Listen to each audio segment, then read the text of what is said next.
Hello from Cairo, 6 o'clock news from Channel 2. I'm Mohammed Abdelmenaim. And this is Lami Abdesattar. Good evening, everyone. We start our bulletin with the headlines. President Abdel Fattah el-Sisi follows up the implementation of several mega development projects.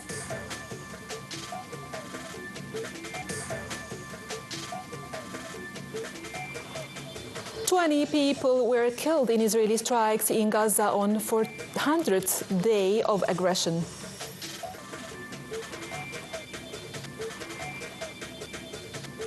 And 9 Lebanese people were killed and 40 others wounded in Israeli strikes on the southern city of Tyre.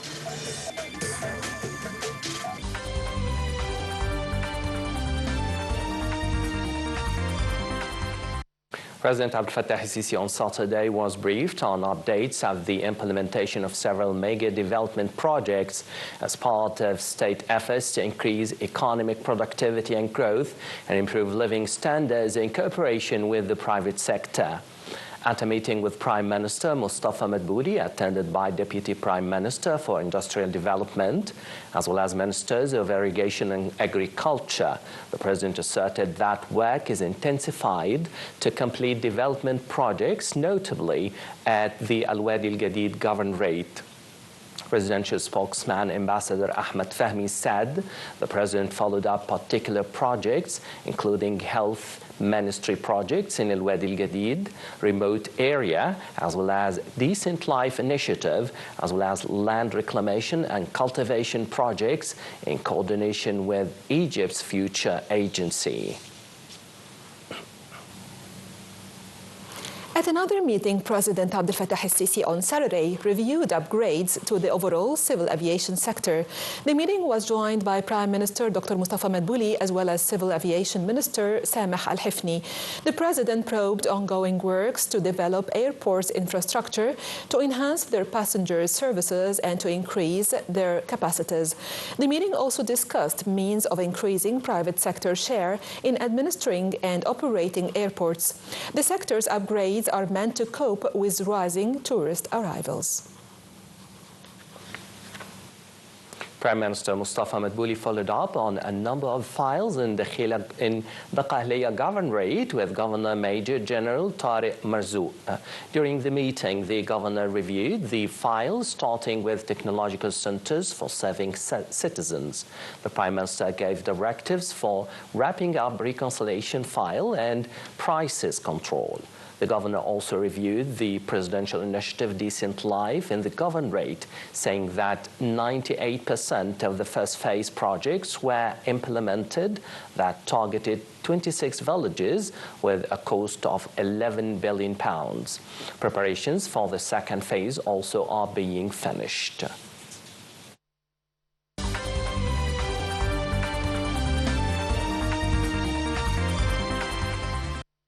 At least 20 Palestinians were killed in Israeli occupation airstrikes across the Gaza Strip on Saturday as Israeli aggression continued for 400 days. The latest deaths were in Israel airstrikes that hit the central Deir al-Balah city.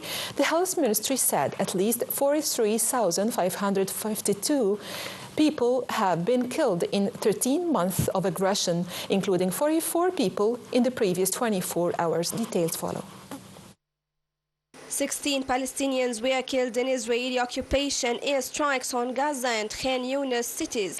A second airstrike killed 5 people, including children, and injured about 22 when Israeli warplanes hit Fahd al-Sabbah school, which had been turned into a shelter for thousands of displaced people in the Al-Tufah district of Gaza City. The dead and injured were taken to Al-Ahli Arab Hospital. The health said that the medics from Palestinian Red Crescent rescuers transferred 9 martyrs and a number of injured to Nasser Hospital in Khan Yunis southern Gaza Strip after airstrike hit tents housing displaced Palestinians. In recent months, the military has struck several schools turned shelters where Israel has said the Palestinian fighters are operating. Meanwhile, the Israeli occupation military said its troops killed dozens of fighters in the Jabalia area of northern Gaza, where it has been conducting a sweeping air and ground operation for more than a month. That's to prevent Hamas from regrouping. The military added Israeli forces also killed several fighters in the area of Rafah in the territory's south. According to figures from the Gaza Health Ministry, Israel's aggression in Gaza has killed at least 43,508 people. A majority of them are civilians. Arab Parliament Speaker Mohammed Ahmed Al-Yamahi directed written messages to speakers of international and regional parliaments calling for an immediate action to stop Israeli occupation attempts to liquidate the UN aid agency for Palestinian refugees, UNRWA. In his messages, Al-Yamahi stressed the danger of these attempts to end the role of UNRWA and limiting the rights of Palestinian refugees, especially the right to return, which is preserved according to the UN resolutions. He also pointed out that the UNRWA is not only a humanitarian agency that offers vital services in the fields of education, health, and relief for over 6 million Palestinian refugees, but it is a slogan of international commitment towards the Palestinian refugees and their historical rights. Palestinian President Mahmoud Abbas held a phone call with U.S. President-elect Donald Trump. Abbas expressed his readiness to work on achieving fair and comprehensive peace in the Middle East. For his part, Trump said that he will work to stop the war in Gaza Strip, expressing that he is ready to work with the Palestinian president and all concerned bodies to make peace in the Middle East. In the occupied West Bank, Palestinian health officials said one Palestinian was shot dead during an Israeli raid in the town of Aqaba. Palestinian state media reported that Israeli occupation forces surrounded the man's home just before killing him. His body was being held by Israeli forces. At least 775 Palestinians, including 167 children, were killed in the West Bank by Israeli forces or settlers since the aggression on Gaza began in October 2023. 9 Lebanese people were killed and 40 others wounded in initial toll of fierce Israeli strikes on the southern city of Tyre. The Lebanese health ministry said 2 children were among the killed. The strikes on Friday targeted 3 buildings in the city and caused heavy damage to neighboring apartment blocks. Lebanese state media also said Israeli airstrikes hit Beirut's southern suburbs shortly after Israel's military warned residents to leave parts of the area. Israel has launched a ground operation in southern Lebanon since late September. When it broadened an airstrikes campaign, it began a week earlier across Lebanon. Since September 23rd, more than 2,600 people have been killed in Israeli strikes on Lebanon, according to the health minister.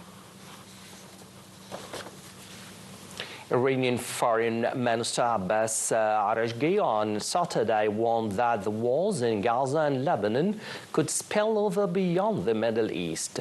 He said that the world should know that in case of the expansion of war, its harmful effects will not be limited only to the West Asia region. Insecurity and instability can spread to other regions, even far away.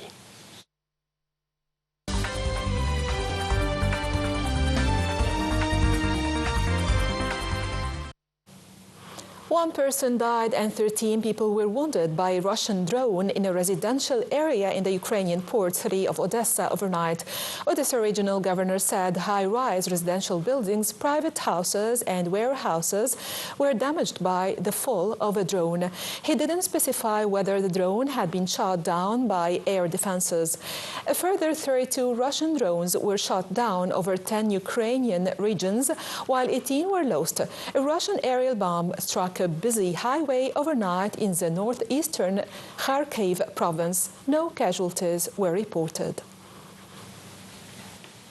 EU Foreign Policy Chief Joseph Borrell arrived Saturday in Kyiv to reassure Ukraine of Europe's backing. Borrell said that the message is a clear one, as the European will continue to support Ukraine. Borrell, who will meet top Ukrainian officials on his visit, said it was up to EU countries to decide when and how to increase their support if needed. But he said that at a meeting of EU leaders in Budapest Friday, most of the member states were insisting on the same line: continue supporting Ukraine. Russia's foreign ministry sees no grounds for talking about resuming dialogue on strategic stability and arms control with the United States at the moment. Russian Deputy Foreign Minister Sergei Rybakov said that Moscow and Washington are exchanging signals on Ukraine through closed channels at the military and political levels. A bombing claimed by Pakistani separatists killed 26 people, including 14 soldiers, at a railway station in the southwestern Baluchistan province. The blast hit as passengers waited on a platform at the main railway station in the provincial capital, Quetta. Spokesman for Quetta's provincial hospital said that 14 members of the army and 12 civilians were killed, raising an earlier toll of 25 provided by police.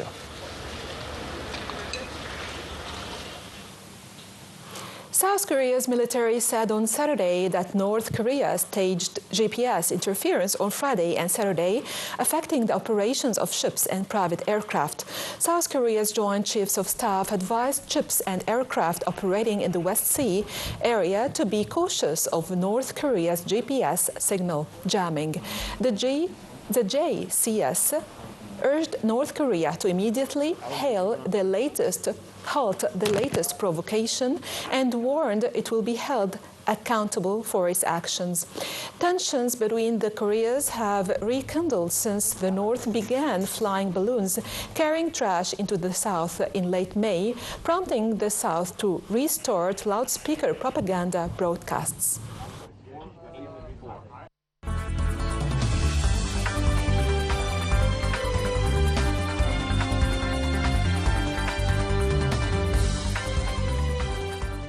Minister of Environment Yasmin Fuad received the SAG Award by ESRI, a global leader in Geographic Information Systems GIS, in reception of the Ministry of Environment's excellence in applying GIS for the protection and management of biodiversity. The award celebrates successful projects implemented by ESRI partners worldwide using GIS to analyze complex data and find innovative solutions to challenges. During the event, the Minister highlighted the Environment Ministry's commitment to digital transformation and applying modern technologies in the environmental fields. The Minister also explained that the award recognizes the Ministry's successful implementation of a project to govern the system of monitoring and documenting biodiversity in Egypt's nature reserves.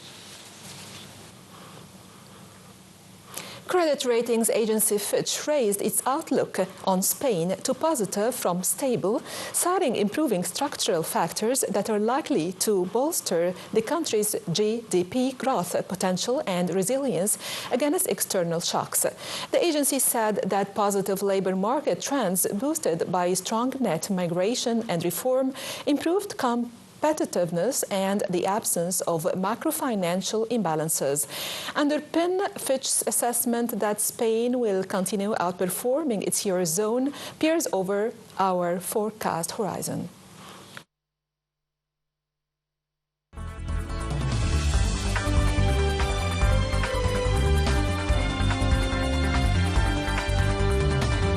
City boss Pep Guardiola is facing what would be an unwanted managerial first if his team loses their fourth consecutive game when they play at Brighton in the Premier League later on Saturday.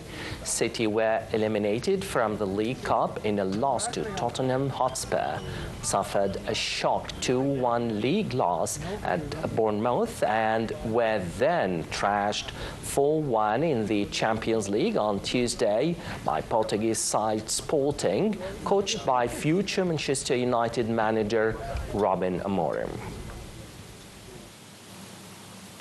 Liverpool boss Arne Slot is not surprised by his team's fine start to the season, saying he was well aware of the strengths of the side he was inheriting when he arrived at Anfield as Jurgen Klopp's successor. Slot's team, who have won 14 of 16 games across all competitions since he took charge, look to remain top of the Premier League table when they host Aston Villa on Saturday at 10 p.m. Cairo local time. Liverpool have a 2-point lead over holders Manchester City. They also top the Champions League table as the only team with 4 wins in 4 games. That's all the news for now. Thanks for watching. Thank you, everyone. This is Lamia Abdel Sattar.